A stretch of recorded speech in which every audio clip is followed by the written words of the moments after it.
Krishna recording studio Amarpur.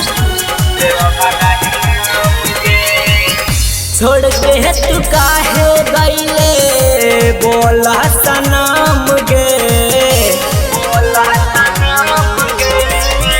छोड़ के तू काहे गईले बोला सनम गे, कि दिलवा से हमारा मिटा दिहले बेवफा काहे नाम गे, कि दिलवा से हमारा मिटा दिहले बेवफा काहे नाम गे।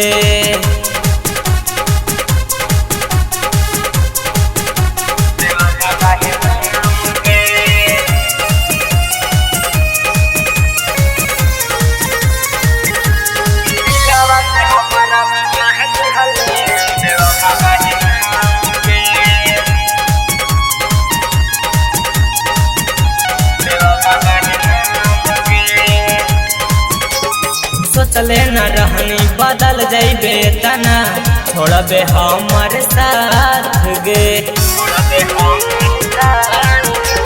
दुआरा पकल तोहर बाजी घंट बाजा, मेहंदी लगैबे अपना हाथ गे, जियाते शरीरिया हमार आइल नहीं काम गे, जियाते शरीरिया हमार आइल नहीं काम गे, दिलवा से हमारा मिटा दिहले बेवफा काहे नाम गे, कि दिलवा से हमारा मिटा दिहले बेवफा काहे नाम गे।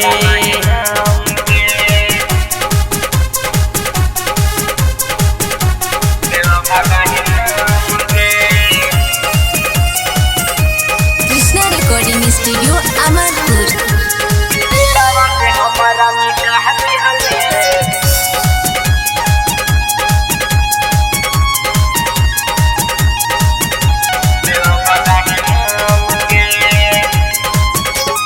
दिहल जखम तोहर कबो न भराए, कहले गुंदन राज गे,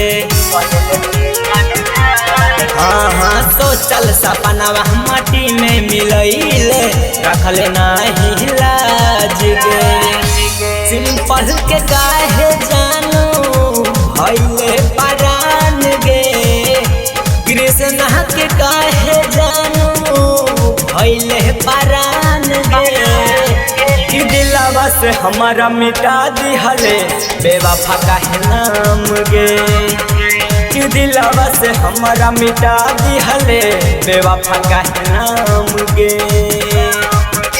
कृष्णा रिकॉर्डिंग स्टूडियो अमरपुर।